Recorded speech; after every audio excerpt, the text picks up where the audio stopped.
Assalamualaikum warahmatullahi wabarakatuh. Selamat bertemu dengan kami, tim teaching atau staf pengajar Kompetisi Keahlian Teknik Audio Video pada pembelajaran perencanaan instalasi sistem audio video.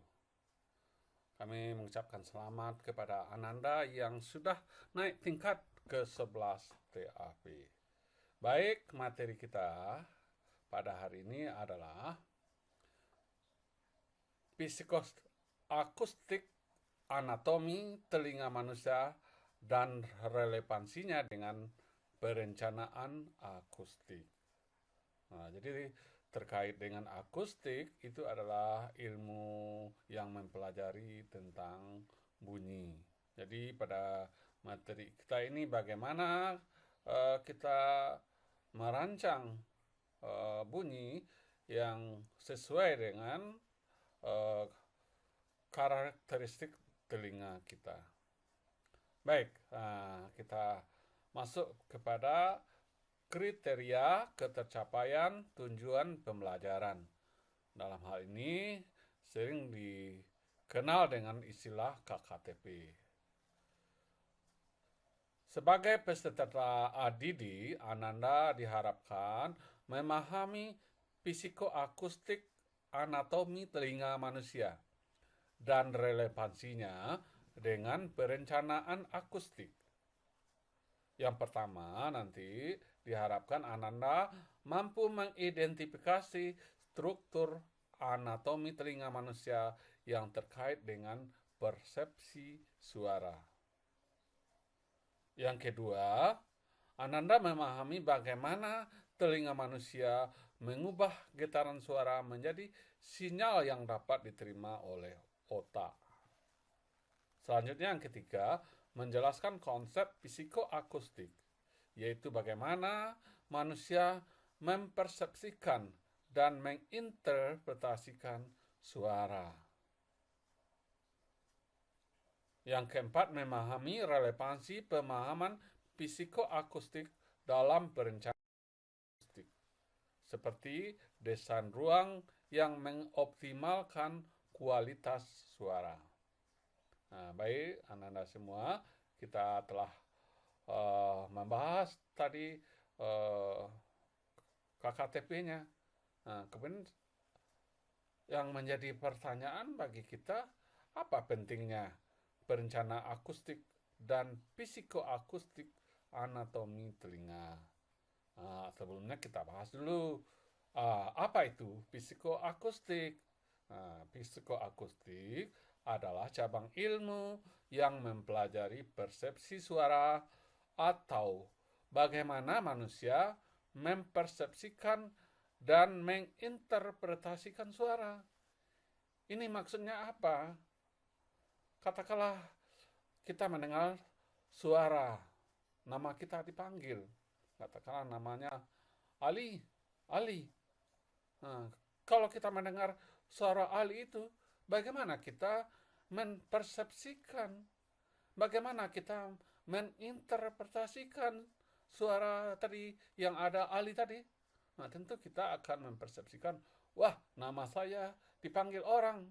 Kemudian interpretasinya bagaimana? Kita menoleh. Kalau kita melihat nanti, orang yang memanggil kita itu adalah Bapak apa? Ya Pak, Ibu-ibu, ya Bu.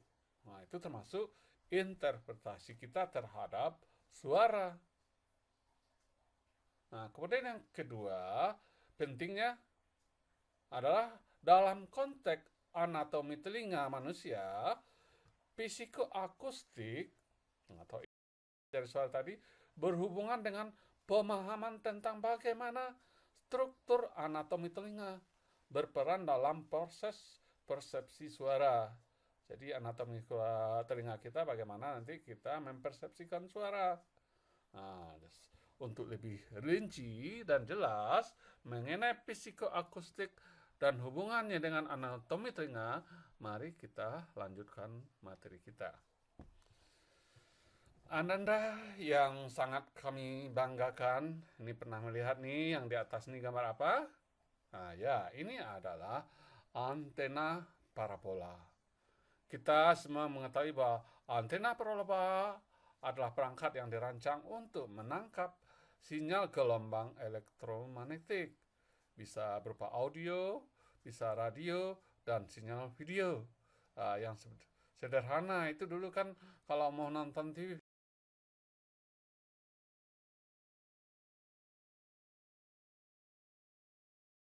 ini sinyal audio dan sinyal video. Antena parabola ini ada payungnya. Kemudian ada LNB-nya, dan ada rangkaian penguatnya, dan ada kabel-kabelnya, dan itu baru nanti terus ke televisi kita. Telinga manusia itu ibaratnya antena parabola, juga memiliki peran penting dalam menangkap gelombang. Jadi kalau payungnya tadi, ini ada daun telinganya. Kemudian untuk mentransmisikannya ke organ pendengaran atau perangkat penerima yang memproses sinyal tersebut. Ada bagian-bagiannya, ada istilahnya telinga bagian luar, telinga bagian tengah, dan telinga bagian dalam. Itulah yang akan kita pelajari. Baik Ananda, kita lihat dulu anatomi telinga itu secara umum. Ada telinga bagian luar, ada telinga bagian tengah, ada telinga bagian dalam. Kalau telinga bagian luar itu daun telinga atau sering diistilahkan kuping.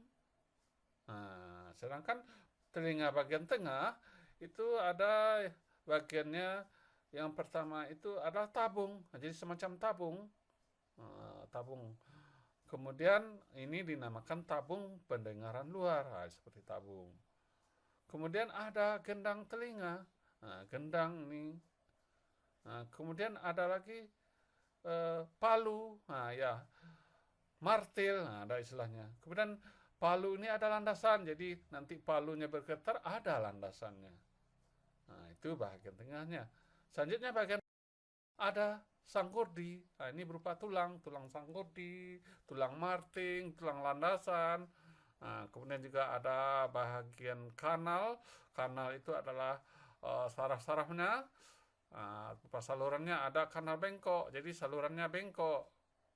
Kemudian juga ada saluran atau saraf koklea. Koklea ini rumah siput, dan ini rumah siputnya atau kokleanya. Dan kemudian juga ada tabung pendengaran. Ini bagian telinga dalam. Baik, kita lihat Ananda semuanya. Kemudian pertanyaan tadi, bagaimana peran penting anatomi telinga dalam proses psikoakustik. Jadi psikoakustik ilmu yang mempelajari bagaimana proses bunyi tadi. Yang pertama sekali kita harus mengetahui bahwa telinga manusia ini organ pendengaran yang kompleks yang terletak di kepala manusia. Kemudian dijelaskan tadi, telinga manusia memiliki beberapa bagian. Telinga bagian luar, telinga bagian tengah, dan telinga bagian dalam. Kesemuanya ini saling bekerja sama untuk menerima bunyi, kemudian memproses gelombang suara sampai nanti kita bisa memahami apa itu suaranya.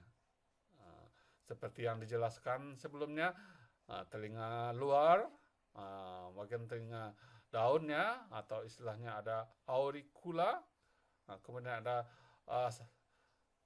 saluran telinga eksternal, ini tabung tadi, ini meatus acustus externus, berfungsi untuk menangkap dan mengarahkan ke dalam telinga. Jadi ini ditangkapnya dan diarahkannya.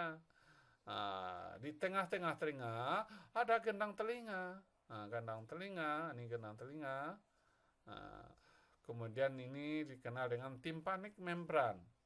Kemudian ada lagi tulang-tulang pendengaran, ada tulang martil, tulang palu di sini namanya, ada tulang landasan, dan ada lagi tulang sangkurdi. Ini artinya nanti memperkuat, mentransmisikan gelombang suara. Jadi kalau antena parabola tadi itu penguatnya tadi itu pada LNB-nya itu, menguatkan sinyal awalnya dulu. Kemudian juga membantu mentransmisikan gelombang suara. Jadi mentransmisi itu adalah menyalurkan ke dalam telinga. Nah, kemudian bagian telinga dalam, terutama koklea, rumah siput ini bertransmisikan gelombang suara menjadi sinyal listrik yang kemudian dikirim ke otak melalui saraf pendengaran, di kabel-kabelnya. Nah, itu secara umum bahwa sangat penting kita memahami anatomi telinga ini. Baik, Anda semua, kita lihat ini ada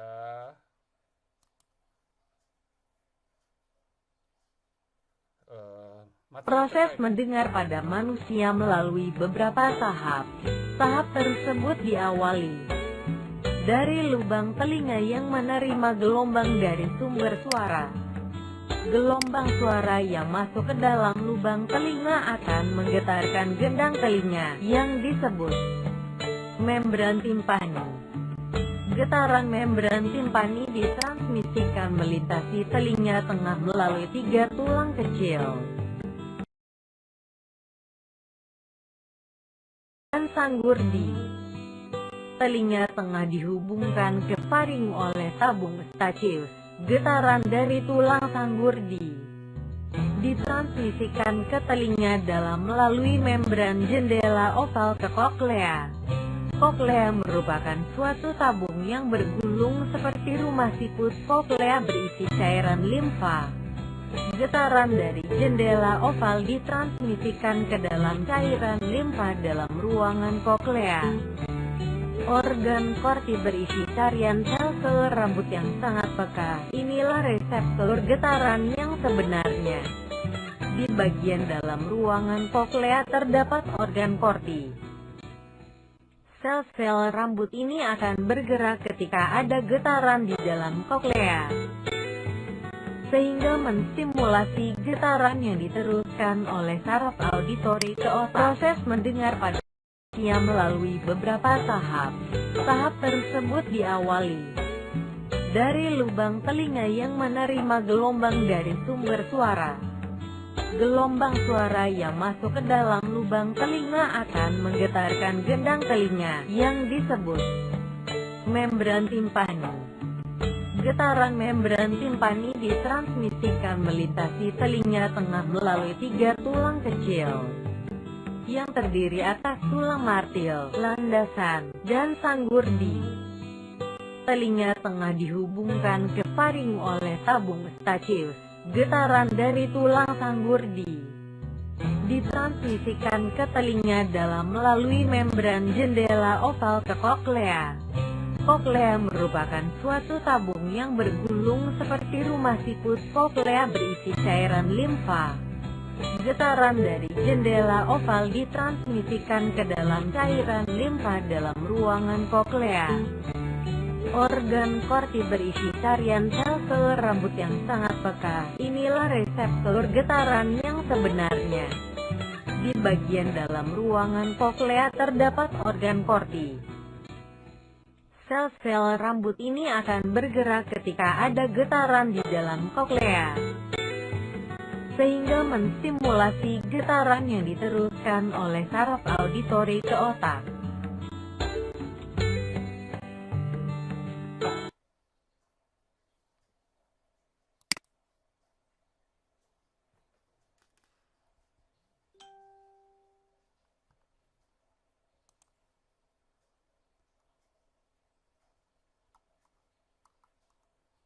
Jadi kita lanjutkan anak-anak semua. Nah, kemudian ada istilah yang dikenal dengan ambang dengar.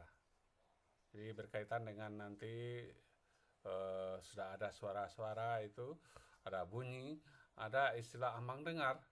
Ambang dengar ini merupakan tingkat kecil bunyi yang terendah dapat didengar oleh telinga manusia. Ambang dengar bervariasi untuk setiap individu, tetapi secara umum dianggap sekitar 0 desibel. Desibel itu singkatannya adalah dB. pada frekuensi tertentu. Ambang dengar ini penting dalam menentukan sejauh mana seorang dapat mendengar dan merespon bunyi di lingkungan sekitar mereka. Kemudian batas sakit. Kemudian yang dikatakan batas sakit adalah tingkat intensitas bunyi, di mana seorang mulai merasakan ketidaknyamanan atau bahkan merasa sakit di telinga mereka. Batas sakit ini bervariasi untuk setiap individu, tetapi secara umum dianggap sekitar 120 sampai 130 desibel.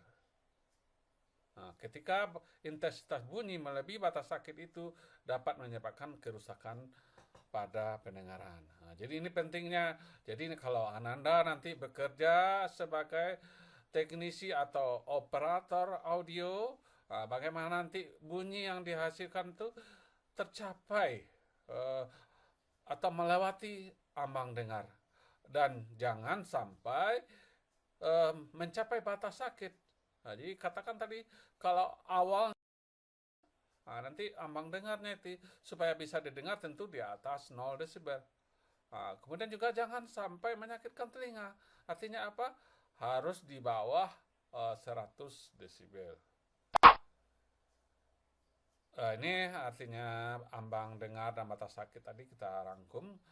Kalau berkaitan dengan frekuensi yang dapat didengar oleh telinga manusia atau bunyinya itu ada frekuensi 16 Hz sampai 20 kHz.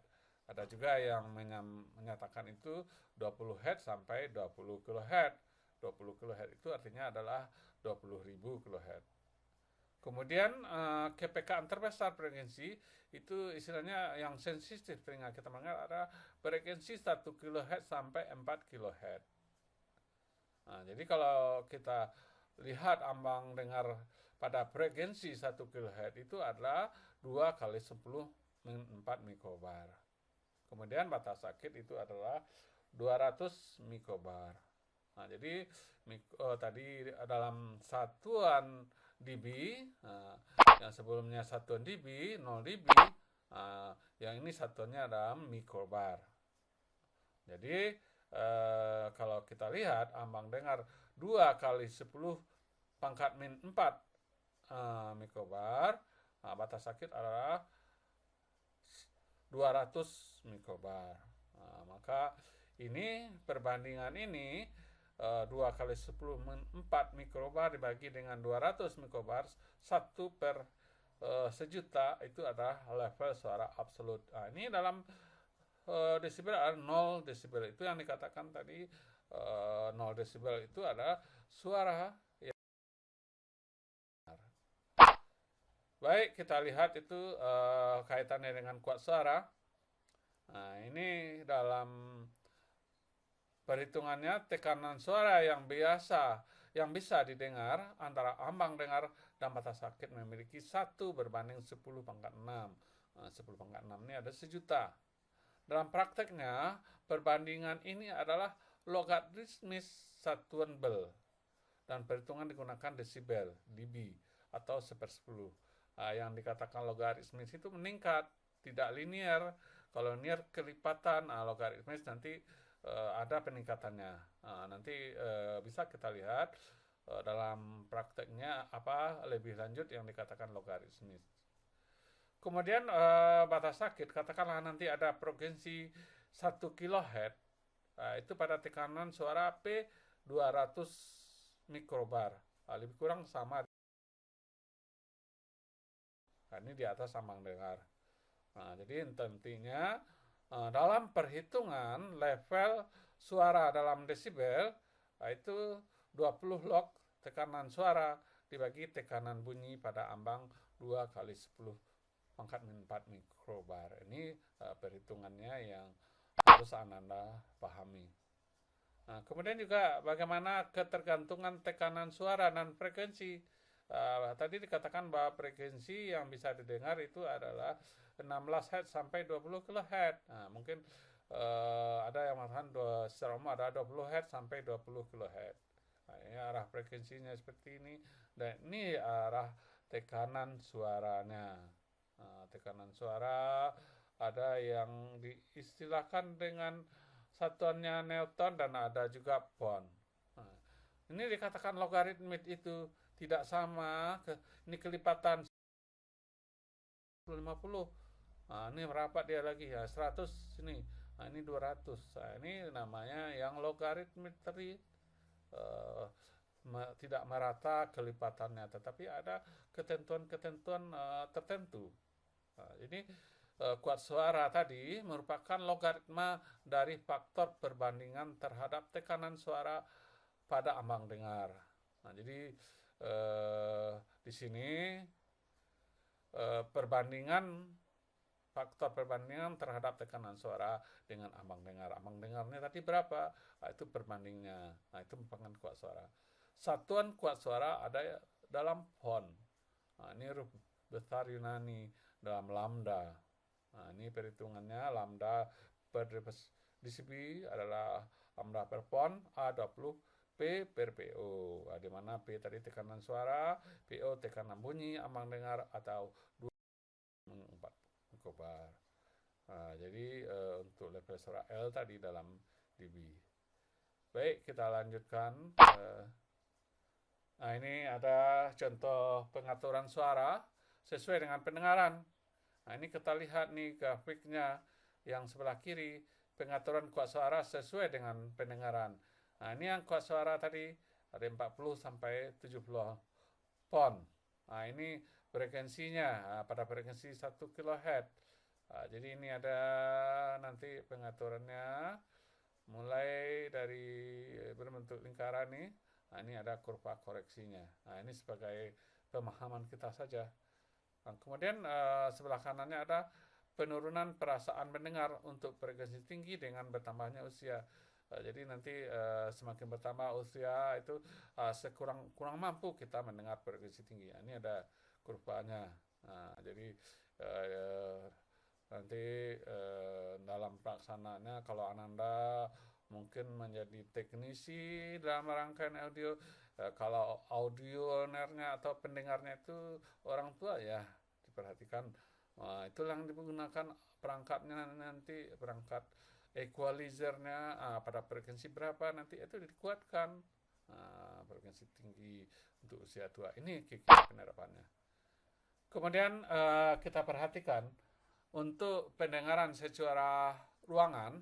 Nah, ini seandainya kita memejamkan mata, nah ini bisa kita melokalisir. Melokalisir itu adalah mengetahui di mana sumber bunyi. Nah, jadi tanpa kita melihat, bisa kita memperkirakan sumber bunyi. Nah, kalau nanti ada suara jarak dekat dan jauh, nah itu bisa nanti melokalisir kerendahan bunyi.